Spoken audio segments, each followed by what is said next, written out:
Amazon, Google, and other tech giants face a battle over taxes with Europe. As Google and Apple appeal heavy fines imposed by Brussels regulators, European governments are now proposing to tax tech giants based on their revenue rather than their profits. Shortly after Intel Corp, INTC, received a ruling from the EU's highest court, which fueled hopes that tech giants would be able to escape their battles with Brussels regulators without serious harm, the group is again facing a serious attack from the region's lawmakers. The attack isn't guaranteed to do major financial damage. A lot of specifics are still unknown, and it's possible that US politicians will push back against what their European counterparts are proposing. But the move does underscore just how uneasy EU politicians and regulators remain about the ever-rising clout of US tech giants on the continent, and what they're contributing and not contributing to government coffers. In a joint letter, Germany, France, Italy, and Spain's finance ministers declared that they want tech multinationals such as Amazon.com Inc., AMZN, and Alphabet Inc., Google, GOOGL, to be taxed based on their local revenue rather than their local profits. Though not giving a proposed tax rate, the ministers asserted the funds raised through the tax, quote, would aim to reflect some of what these companies should be paying in corporate taxes based on net income. Let me just for a second inform a lot of you all don't understand, Europe doesn't have a huge, gigantic corporate tax. The United States, on the other hand, does. Our corporations pay more in taxes than the rest of the world. Continuing on, afterwards, at a meeting with the EU finance ministers in Estonia, 10 countries signed a letter supporting the tax plan.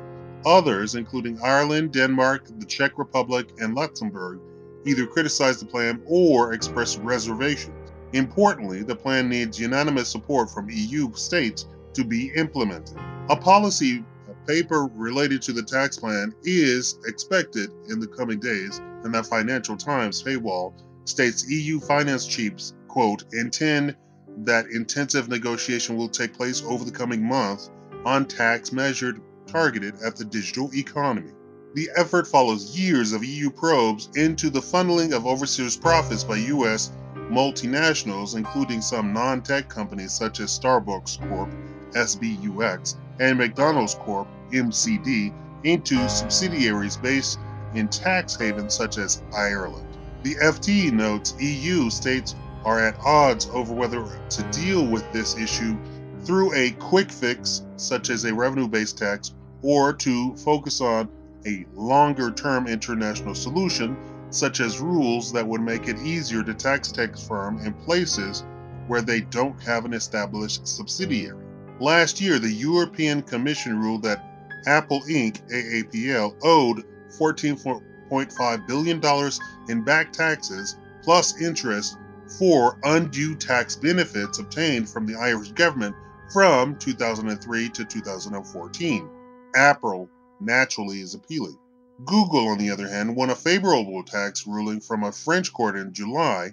The court ruled that Google isn't liable for $1.3 billion in taxes on profits routed to an Irish subsidiary since it doesn't have a permanent base in France.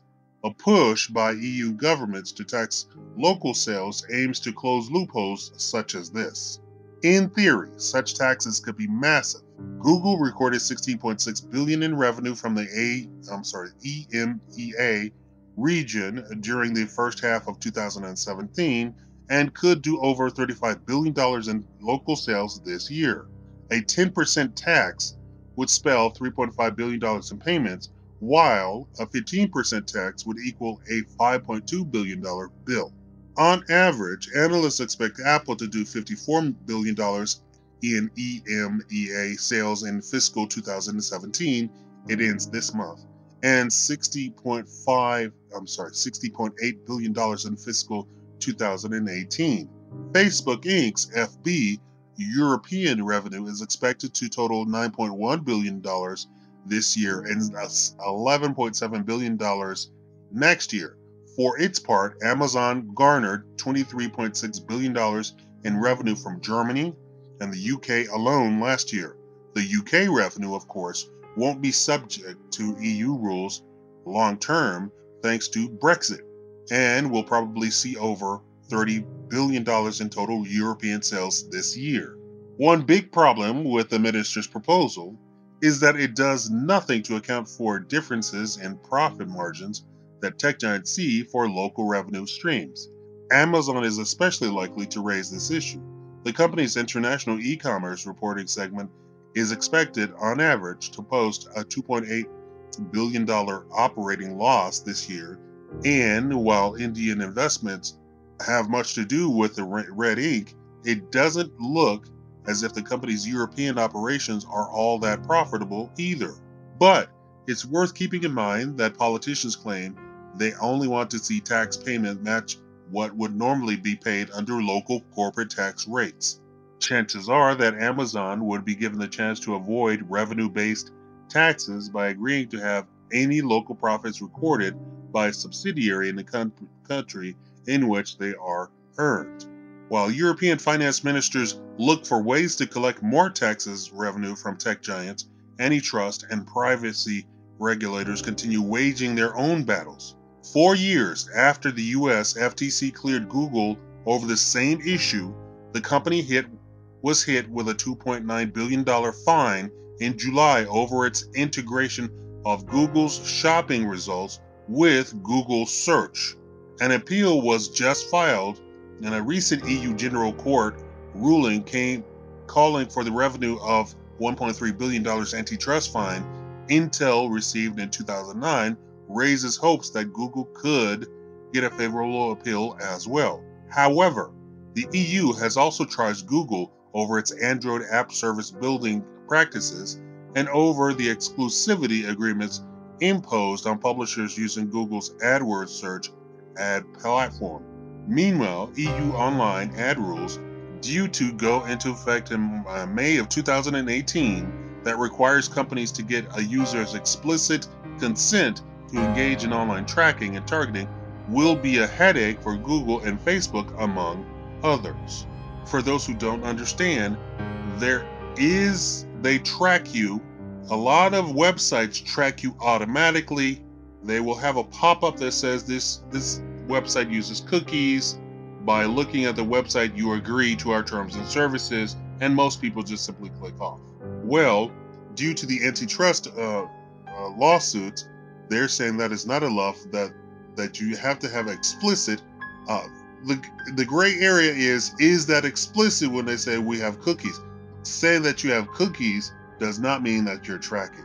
Saying that you have cookies simply means that you are tracking what you're doing on the website at the time. It doesn't mean that it's a permanent cookie like the United States government has a permanent cookie on your machine. I have a video telling you exactly how to get rid of that any sort of .gov cookie, which is very invasive and permanent. You can remove it, but it's not the normal way to remove cookies because it's the US government, right?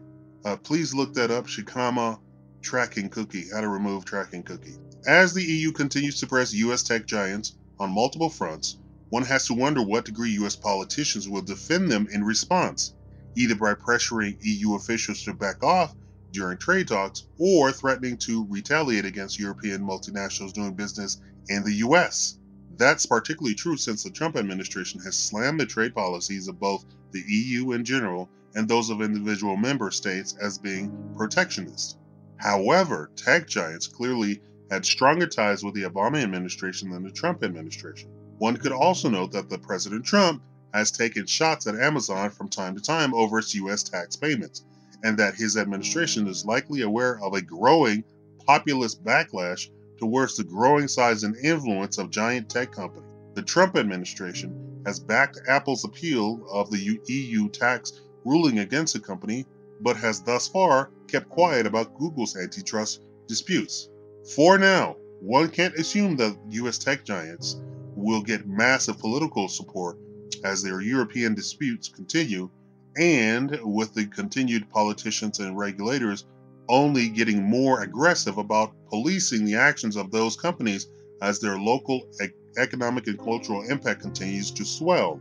It's a safe bet that we'll see fresh battles between Silicon Valley and Brussels break out over the next couple of years. And that's a really good point there, because these companies are so big and they're so pervasive on your phone and your computer. This whole American sense of social justice, and they want to do this and that and the other, also it infects the cultures of where they are. I'm sure the people in the Czech Republic are not interested in American politics or American sense of social justice, because the issue is not there. The issue is just simply isn't there. There may be Africans in Czech Republic, there may be what have you in Czech Republic, but they don't suffer the history of how America treated the Africans on its soil, nor, and which is a more important thing, nor the Czech Republic, unlike America, try to erase the contributions of the Africans in Czech Republic as they have done in the United States, and infecting their culture in such a way as to create this whole white guilt complex thing, although they are the most heinous and most egregious sinners in that sort of venue. Will you be shorting Amazon, Google, Apple, Starbucks? Which is a question which is also a part of the page here. Tell me, like the video, subscribe. I'll be doing more of this. Thank you.